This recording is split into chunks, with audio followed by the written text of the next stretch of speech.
What's up, Jaguar Nation? We are here for our final live show of graduation season, and to kick us off for our 2 o'clock ceremony, we have a very special Jaguar. She, I want to say, is very recognizable because she's bouncing around, but she most recently has served as our undergraduate SJ president. So give a warm Jaguar welcome to Miss Janessa Ducelis. Welcome, Janessa. Hi. How are you? I'm good. How are you? Excited to have you here. You've had one of the most recognizable roles on our campus, which is SJ president. How does it feel to be here on graduation day and just getting ready to close this chapter? I feel very excited, a little sad because I'm leaving all my fellow Jaguars and a couple important people that helped me along the way, but I'm very excited as well to see what the future holds. Well, we're excited for you. As SJ presidents, we share a special experience from one president to another. What's something you learned about yourself while serving the student body?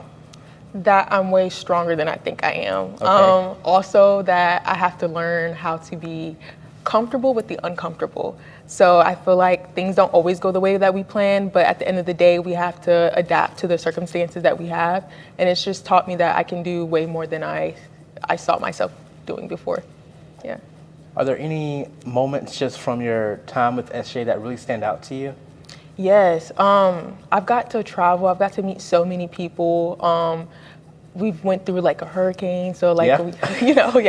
we went through a hurricane, but I realized like how everyone came together and like we pursued and we made it over that obstacle. So I realized that there's a lot of very great people here in our community that are always gonna be there for us when we need it. For sure, that was definitely a special, unique time for Yes. all of us.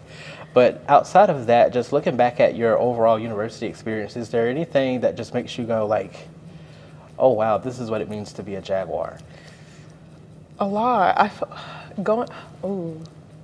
Definitely think the community. Like, there's so many people here, Keen, Dr. Davies, Dr. Wallace, that like pushed me to go farther, that have made sure that I can get to the goals that I wanted to get to. So that's definitely, it's an experience like no other. Like, we always have people here to push us farther and do what we need to do. So yeah. I like what you did there. So let's switch gears a little bit to talk about biology. Yes. Being a cellular and molecular biology major, what inspired you to take on that major, and what do you think has been some of the best moments being able to study here? So originally I was just a regular biology major, Okay. but I found a love for the research. I think cell and molecular bio, like other people in my major, we have so many opportunities to research. We like the chemistry aspect, the biology aspect, you get to dive in and take a little taste of each one of them. So I think that's what made me choose it. Okay. Yeah.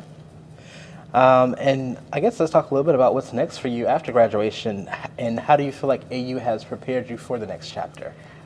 AU has prepared me in every aspect. Like, the rigorous of the courses have prepared me, making sure that I'm able to balance my time, especially being with SGA president and having this difficult major. I was able to balance everything, definitely for the future. Definitely get a master's in medical physiology. Oh, nice. Yeah, definitely want to go there. Hopefully med school in the future, maybe something in higher education too as well, being SGA president. So yeah, a lot of things are in the future for me. A lot of opportunities. Yeah, okay, Yeah. I like that. And I guess for your fellow graduates, for the class of 2025, what would you say to the next group of student leaders who may want to follow your footsteps and join SGA or do some of the other involvements that you've had on campus? What would you say to them?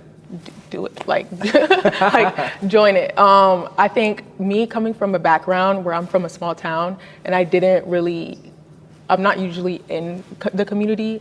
AU has brought that out of me, and I realized that when I joined SGA, I met so many great people. Like, before this, I would have never met my best friend. I met my best friend through SGA. Like, I got to learn different aspects, how a university runs. So just do it. Get in your community, get involved. It's always beneficial. All right, and just last question before I let you go. Reviewing your college experience one more time, is there anything that you would do differently? Yes. Okay. I would have joined SGA the moment I came to AU. I would have went to clubs and things like that. I was a PCP student, like parking lot student. I was like literally, I went home every single time, but I would have definitely got involved sooner. I love that. Well, thank you so much, Janessa. Congratulations. I Thank can't you. wait to see you walk across that stage. And yeah, just wishing you all the best because I know your future is going to be bright. Thank you so much.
All right, y'all, we are back with our undergraduate student speaker. She has been involved in a number of different things, and I can't wait to chat those things out with her. So give another warm Jaguar welcome to Ms. Christina Waller. How's it going, Christina? It's going good. How are you doing today? Good. I'm so excited to have you here, and I'm going to say congratulations in advance for Thank graduating. you. Thank you. So you're not just going to be able to walk across the stage today, you're actually going to be speaking on it.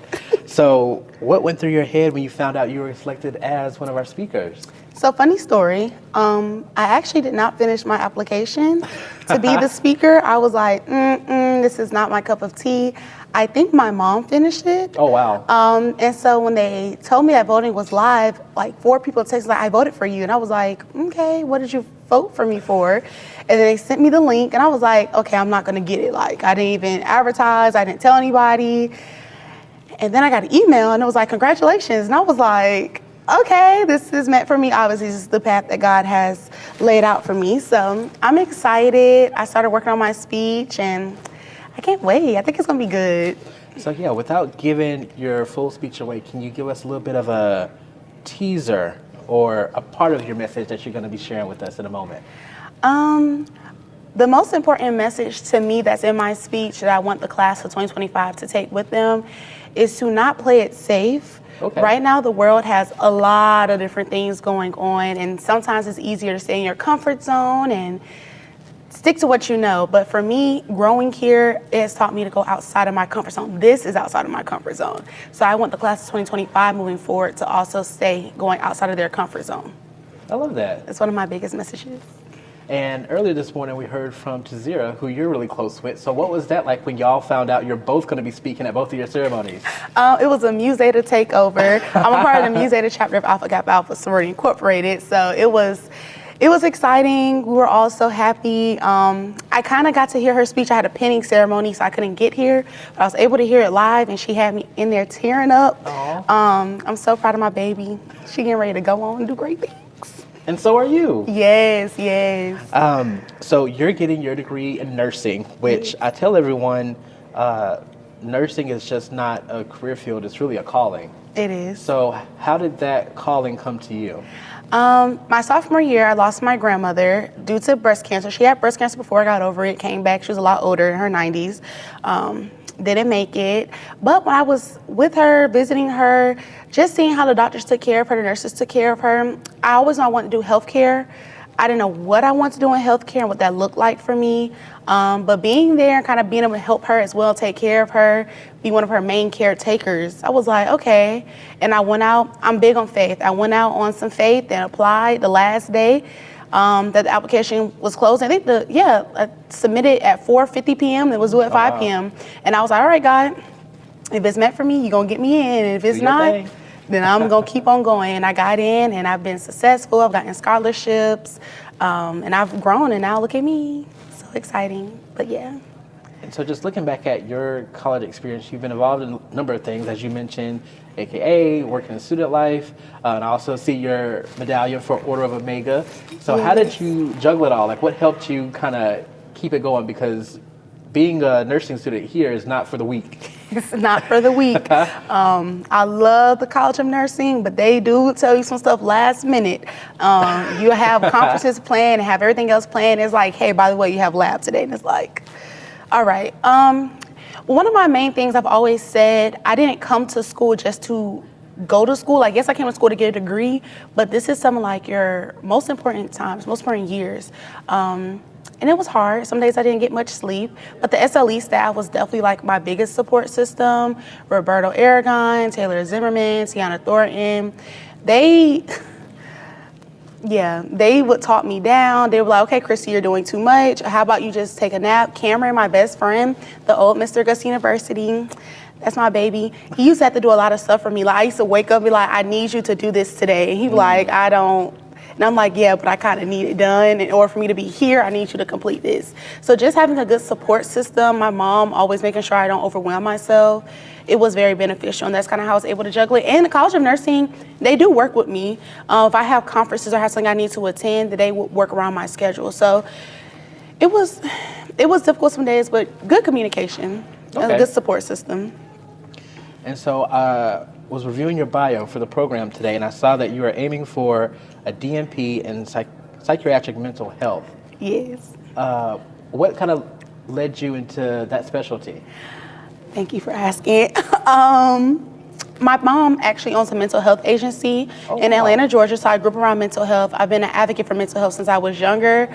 For me, mental health is something that's under-talked about in the Black community.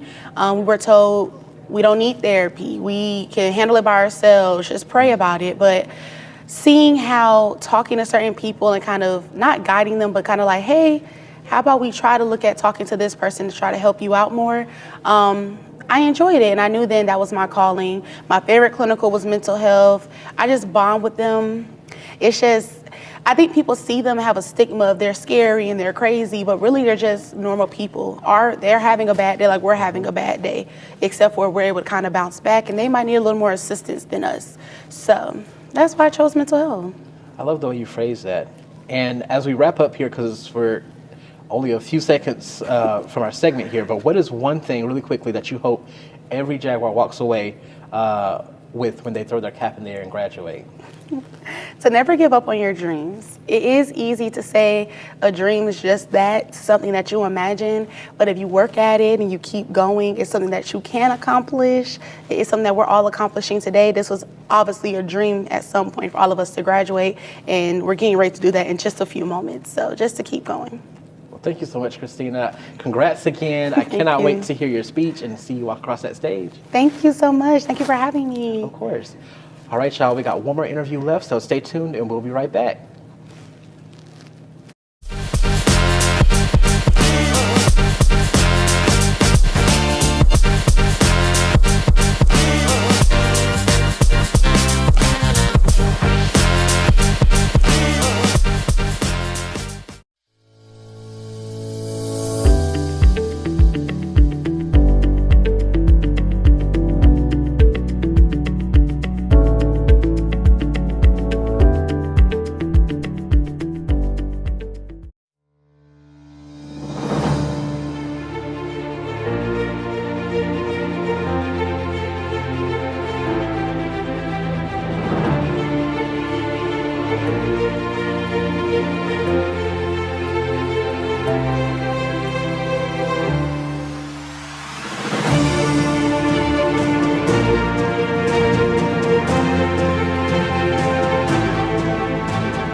All right, y'all, as we wrap up our 2025 commencement pre-shows, we have another very, very special guest. She is an alum from the College of Nursing, and I don't want to give away too much, but I will in a second, of all of the cool things that she's done. But one more warm Jaguar welcome to Jenna Caraway. Thank you so much for having me, Rashawn. I appreciate it. Thanks for being here. So, Jenna, you're not just an alum, you're a triple JAG. Yes, I am. So my first question is, what kept you coming back to Augusta University? I love Augusta University. This has been my home. I was born and raised here, and so this college has accepted me into 3 of the hardest programs I feel like I've been through. I have my Bachelor in Arts and Psychology from December 2013, and then in December of 2016, I got my Master in Science of Nursing in the Clinical Nurse Leader program. And then in December of 2023, my dream was to become a nurse anesthetist, and I graduated with my doctorate in the science of nursing and with a concentration in anesthesia, and I was able to achieve my goals here at Augusta University. That's awesome. And with all of those degrees, you've been able to watch our campus kind of grow and evolve Definitely. into what it is today. How would you say the Jaguar experience has kind of changed from your first degree to now? Well, I definitely look well-traveled on paper. I have degrees of various names, but throughout it all, I feel like the spirit of Augusta University has always been positive.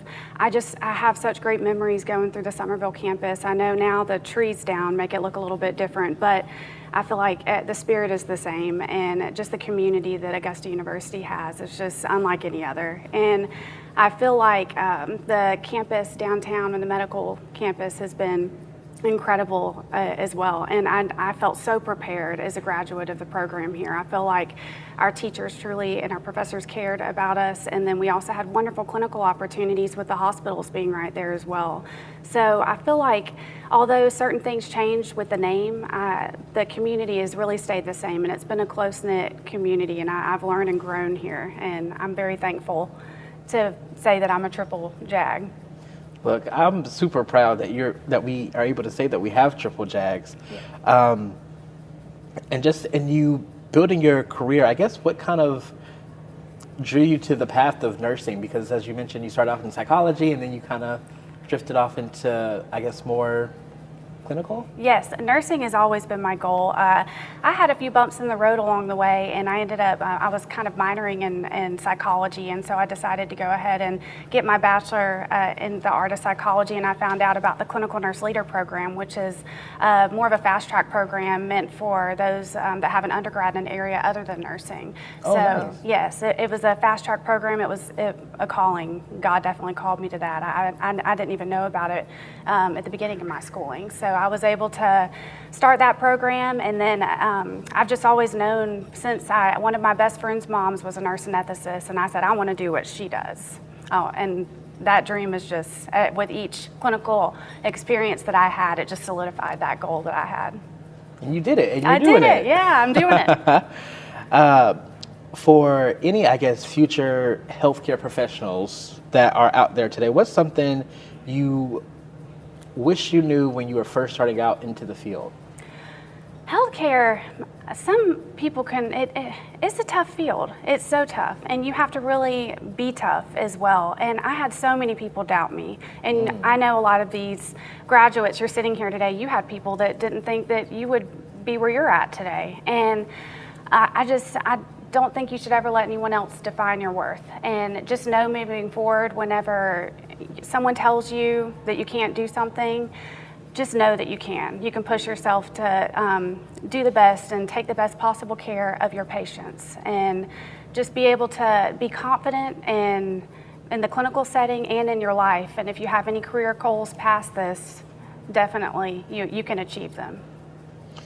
With you being so accomplished, you're still very involved with the university. Yes.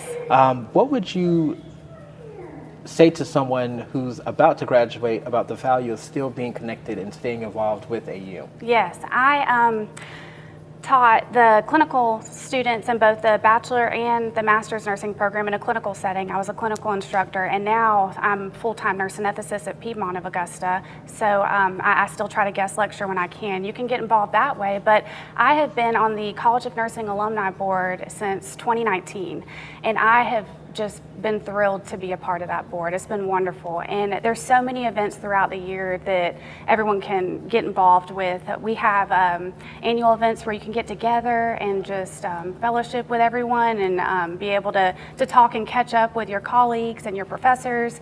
We have an Augusta University Alumni Green Jackets night. We have a brew and queue in October where you can eat delicious barbecue. I bring my kids to that, and there's fireworks at the end. It's wonderful. And then we have a wonderful holiday alumni event.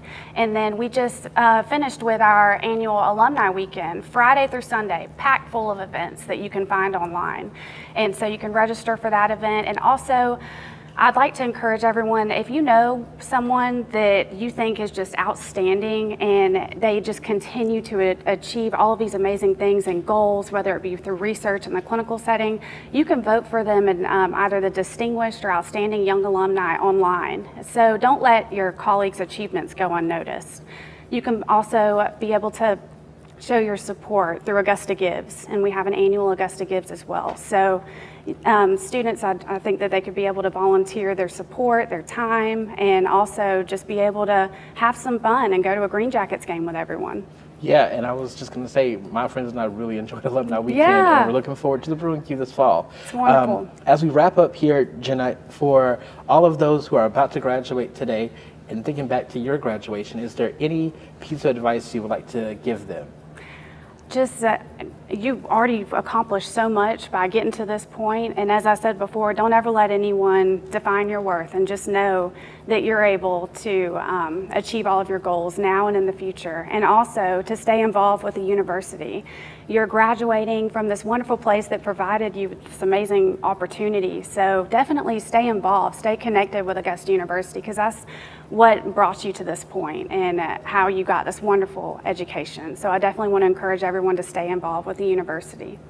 Well, thank you so much, Jenna, for being here. Thank you for having me. I would say congrats, but you're not graduating this time around. Maybe you'll go back and be a quadruple JAG, but thanks again. Thank you so much. And thank y'all for watching. I am so thrilled to complete graduation season. Thank y'all so much for all of your support for the podcast this season. We will be back in the fall with more episodes for season 7. And until then, I will see you guys soon. Go Jags!